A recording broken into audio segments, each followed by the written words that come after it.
Along with the use of road transport, half of the rice is transported by boat.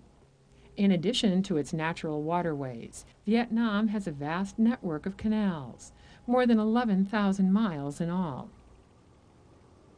Given that water is so plentiful in the Mekong Delta, it seems ironic that when Le Van Tan began farming, he and his fellow farmers suffered water shortages. Before 1978 here, we only grew one rice crop. From 1979 on, thanks to irrigation, we could grow 2 crops.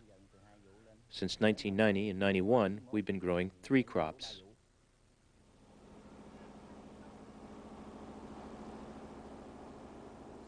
Better irrigation made the increase possible, but getting water from the rivers to each rice field at the correct time requires extensive organization.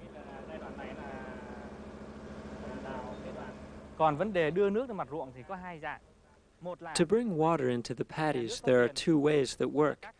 One is the state-owned system with the large pumping stations. We invest money for those stations. The other way is that some households can do the pumping themselves, or they can go together with other families to form a group of people for pumping water into the paddies.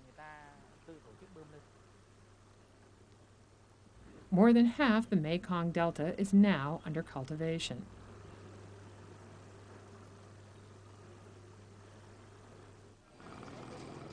This is Mai To, the chief town in Le Van Tan's province. Most of its 100,000 people are involved in some way in the rice-growing system. Farmers come here to buy supplies such as seed and fertilizer and new machinery.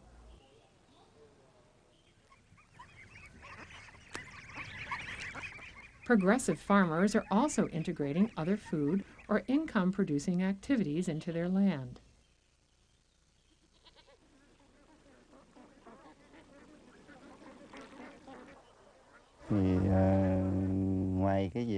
In addition to working in the rice fields, we keep some farm animals, chickens and pigs, and we have a fish pond.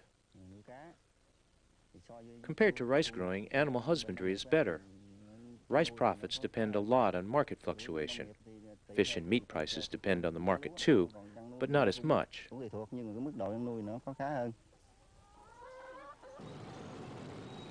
A little more than 40 miles north of the Delta is Ho Chi Minh City, formerly known as Saigon. It is the most densely populated area of Vietnam, home to almost 5 million people. The city embraced the so-called open door policy introduced by the government in 1986 to stimulate the economy. Ho Chi Minh City is the economic center of the country. Hanoi is the political, cultural, bureaucratic center of the country, located thousands of miles away. Building on its history of an economic center, Saigon and Ho Chi Minh City has reemerged as a flourishing place to conduct capitalist globalization business. A number of very large multinational corporations, for example, have located in and around Ho Chi Minh City and employ hundreds of thousands of Vietnamese to work in their factories. Vietnam has tried to encourage partnerships with Vietnamese state-owned enterprises and private multinationals to set up jointly owned factories. Shoes, clothing, paints, chemicals, radios, I mean, you name it, they're doing it. Ho Chi Minh City is the rice industry's center as well.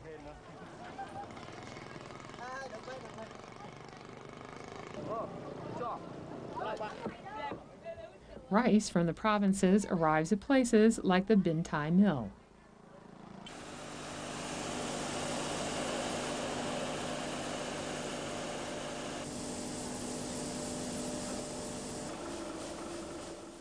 In 1994, it became the first mill in Vietnam to supply rice to the United States, where this shipment is headed.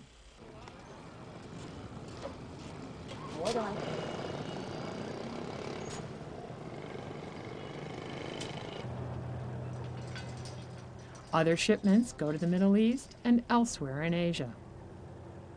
It's a wonderfully located city in terms of export potential. It's ideally located to ship things in and out. Vietnam has successfully transformed its rice industry by establishing clear rights of control over land, by making effective use of irrigation, and by ensuring ready access to world markets.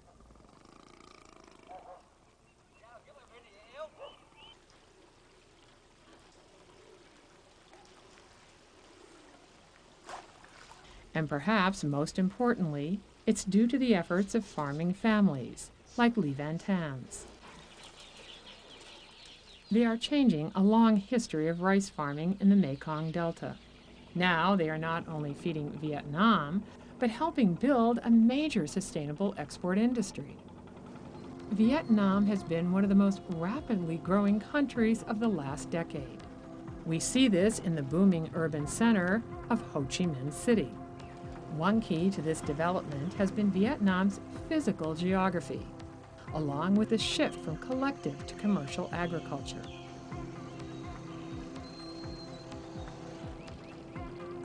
For now, there is no reason to expect that Vietnam's growth should not continue well into the 21st century.